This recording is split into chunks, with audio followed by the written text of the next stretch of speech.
पिछले एक साल से जब मैं हमारे कैथल हलके के गली गली मोहल्ले मोहल्ले हर गांव में जा रहा था, हमारे परिवार वासियों से, मेरे कैथल वासियों से, मेरे बड़े बुजुर्गों से, नौजवान साथियों से बात कर रहा था, सबके दिल में एक चीज़ थी, बदलाव। वो पिछले 10 साल इस भाजपा सरकार के, इस भ्रष्ट सरकार के, इस नफरत वाली सरकार से तंग आ गए थे और बदलाव चाहते थे। और मैं जानता हूँ कांग्रेस पार्टी वो बदलाव, वो न्याय देगी। और आज आप देखोगे जैसे एग्जिट पोल तो 60 सीट बोल रहे हैं, मैं बोल रहा हूँ 70 सीट से जीत के आएंगे, एक बहुत बड़ी बहुमत की सरकार लेकर आएंगे। और मैं जानता हूँ कैथल सीट भी हम जीतेंगे। क्या लग रहा है इसके कारण बीजेपी नहीं रिपीट कर पा रही है गवर्नमेंट? जो 3 सबसे बड़े इशू है जिसकी वजह से भाजपा की सरकार आज 15 सीट से कम पे आ जाएगी। सबसे पहली बेरोजगारी। हरियाणा 3% बेरोजगारी पे होता था कांग्रेस सरकार के समय 2014 में जब हम छोड़ के गए थे सरकार। आज 40% से ज़्यादा है। मेरे जवान साथी देश छोड़ के जा रहे हैं, वो बोल रहे हैं हमारा कोई भविष्य ही नहीं रहता। डंकी से जा रहे हैं, स्टूडेंट वीज़ा से जा रहे हैं, 50-50 लाख दे के जा रहे हैं, अपने पुश्तैनी ज़मीन बेच के जा रहे हैं। हमारे गांव खाली हो जाएंगे, हमारे शहर खाली हो जाएंगे। दूसरी चीज़ विकास। इस भ्रष्ट भाजपा सरकार ने हमारे शहर में, हमारे हलके में, हमारे पूरे हरियाणा में कोई नए बड़े डेवलपमेंटल प्रोजेक्ट नहीं लेके आए हैं। जो पुराने प्रोजेक्ट कांग्रेस पार्टी ने प्लान किए थे वो ही ख़त्म किए, उसके सिवा और कुछ नया नहीं लेके आया है। ये जो पुरानी चीज़ें हमने बनाई भी थी उनकी मेंटेनेंस भी नहीं कर पाया है ये। इसलिए कोई नया इन्वेस्टमेंट नहीं आया है, कोई नया बड़ा प्रोजेक्ट नहीं आया कि लोग सोचते चलो आओ हरियाणा आते हैं, देखो क्या क्या नई चीज़ें आ रही। और तीसरी, मैं 3 चीज़ें बोली थी, और तीसरी विकास और बेरोजगारी के बाद है ये भ्रष्टाचार और नफरत।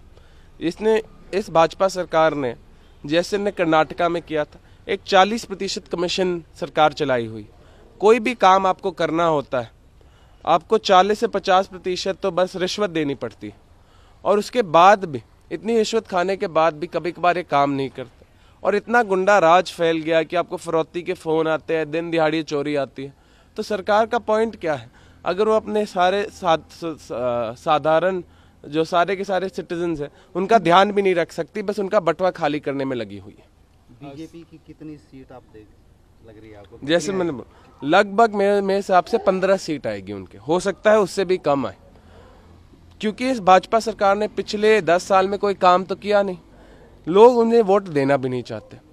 हमने 2019 में भी देखा था कैसे उनकी सीटें कम हुई। इस बार तो किसान आंदोलन के बाद और इतनी ज़्यादा बेरोजगारी के बाद, इतना ज़्यादा भ्रष्टाचार के बाद कोई भी वोट देना नहीं चाहता। मैं जानता हूँ 15 सीट से कम आएगी। आदित्य जी, कांग्रेस में ठीक है, कांग्रेस की सीटें आ रही है ऐसा कि रिपोर्ट बता रहा है, आज तो काउंटिंग का डेट है, सब सामने होगा। लेकिन सीएम फेस को लेकर के अभी भी यहाँ पे खलबली मची हुई है। हर एक बहुत दावेदार हैं यहाँ पे सीएम फेस। ये अच्छी बात होती है, मुझे समझ नहीं आता। तो बीजेपी नैरेटिव है ये बुरी बात। हमारी पूरी पार्टी जुड़ी हुई है, एक साथ काम करी। 8 तारीख तक हम सब ने एक साथ काम किया।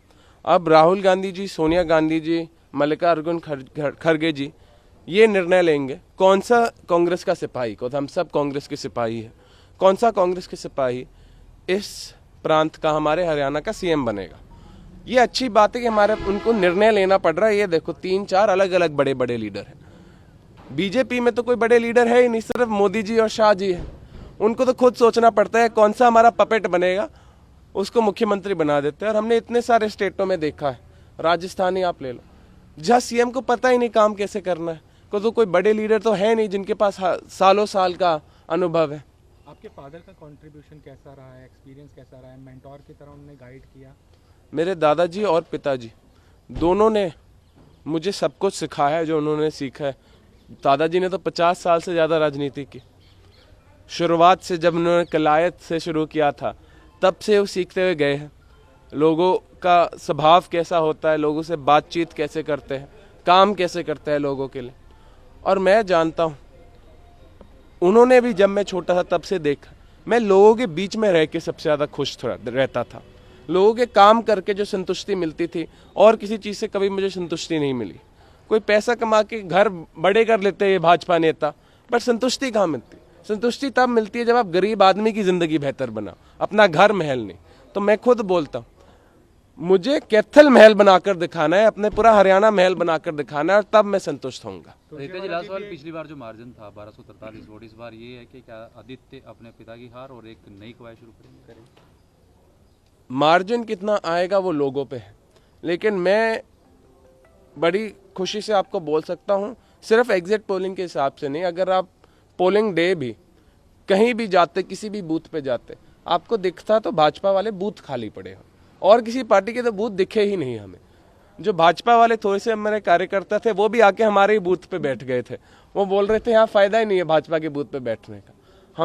मैं जानता हूँ एक ऐतिहासिक जीत लेके आने वाले हम कैथल में, क्योंकि कैथल वाले साथी सुरजेवाला परिवार रणदीप जी को बोलते हैं कि सिर्फ यही एक व्यक्ति है, ये और इनके पिताजी शमशेर सिंह सुरजेवाला जी, जिन्होंने कैथल का विकास किया, कैथल का नाम रोशन किया और कैथल को एक शाइनिंग स्टार बनाकर दिखाया। रणदीप जी भी एक कंटेंडर हो सकते हैं, चाहेंगे पिता सीएम बने? बहुत सारे लीडर हैं हरियाणा कांग्रेस पार्टी में जो सीएम के कंटेंडर हो सकते हैं, लेकिन जो निर्णय लेंगे वो पार्टी हाईकमान लेगी, जो मल्लिकार्जुन खड़गे जी, राहुल गांधी जी, सोनिया गांधी जी लेंगे। और हम सब जानते हैं, हम सब कांग्रेस के सिपाही हैं, हम सब जानते हैं जो भी निर्णय वो लेंगे वो सही निर्णय होएगा, और सारे लीडर और मैं भी खुद उस सीएम की मदद करेंगे, उस व्यक्ति की मदद करेंगे, हमारा पूरा हरियाणा का विकास करने के लिए, हरियाणा की तरक्की करने के लिए। युवा के नाते इस बार इस इलेक्शन में आपको कोई चुनौतियां क्या रहेंगी इस बार? सबसे बड़ी चुनौती इस चुनाव में तो हमेशा यही होती है कि आप हर घर तक पहुंच पाए, लेकिन इस बार वो चुनौती इतनी बड़ी थी नहीं, मैं आपको बताऊंगा, क्योंकि काफ़ी बार लोग खुद आ रहे थे उन गलियों से, उन गलियों से, उन गांवों से, उन मोहल्लों से जहाँ काफ़ी बार हमें प्रोग्राम करने में भी दिक्कत होती थी।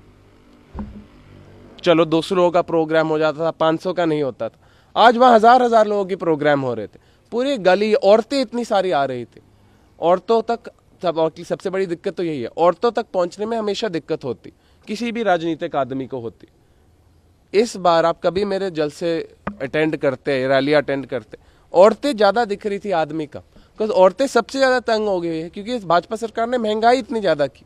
गैस के सिलेंडर 500 रुपया वाले 1200-1300 पे पहुंचे हुए हैं। जो खाना बनाने वाला तेल है वो पिछले 2 साल में 40% से ज़्यादा बढ़ गया है। बिजली के बिल हज़ारों रुपया के आते हैं, पंखा बंद करके सोती है मेरी माताएं, खाट बिस्तर भीग जाती है पसीने से। बच्चों का भविष्य ने खत्म कर दिया, 600 स्कूल खत्म बंद कर दिए पिछले 10 साल में इस भाजपा सरकार ने। वो बोलते मेरे बच्चे कहाँ पढ़ने जाए। जो माताओं तक पहुंचना मुश्किल होता था चुनावों में, आज माताएं सारी की सारी हमारे सारी सीटें भर रही थी जलसों में, और मैं बहुत खुश था, क्योंकि हर एक औरत के पास भी उतना ही वोट होता है जितना आदमी के पास होता है, और हमें उनके लिए भी उतना ही काम करना चाहिए जितने आदमियों के लिए हम करते हैं। शुक्रिया जी।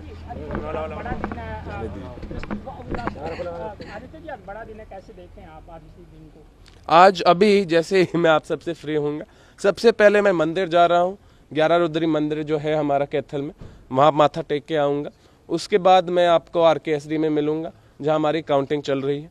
अभी मेरे चाचा जी सुदीप जी गए हुए हैं, उसके बाद मैं भी जाऊँगा, क्योंकि मैं जानता हूँ जो हमारे साथी का सारे काउंटिंग एजेंट अंदर बैठे हुए हैं, अच्छा भी लगता है जब उन्हें कैंडिडेट खुद आता। शुक्रिया जी। हाँ जी, क्योंकि वो अभी राज्यसभा सांसद है, उन्हें अंदर जाना अलाउड नहीं है इलेक्शन कमीशन के नॉर्म्स के हिसाब से, तो सिर्फ मैं जा सकता हूँ या मेरे चाचा जो इलेक्शन एजेंट है मेरे, वो जा सकते हैं। हाँ जी, वर्कर्स के साथ मैं, जो सारे के सारे हमारे कैथल वासी है, उनको इन्वाइट भी करता हूँ। हमने एक स्क्रीन लगाई हुई है किसान भवन पे, जहाँ लाइव काउंट चलेगा हर बैलेट के बाद, सॉरी हर राउंड के बाद। तो अगर आपको आना है, देखना है, चाय पानी की भी व्यवस्था होएगी, प्लीज़ आइए। हमारे सारे कार्यकर्ता, हमारे सारे सपोर्टर, मेरे परिवार वासियों के साथ हमारा लाइव काउंट देखिए, और देखिए हम कितने ज़्यादा मार्जिन से जीत के दिखाते हैं ये कैथल की सीट। शुक्रिया जी।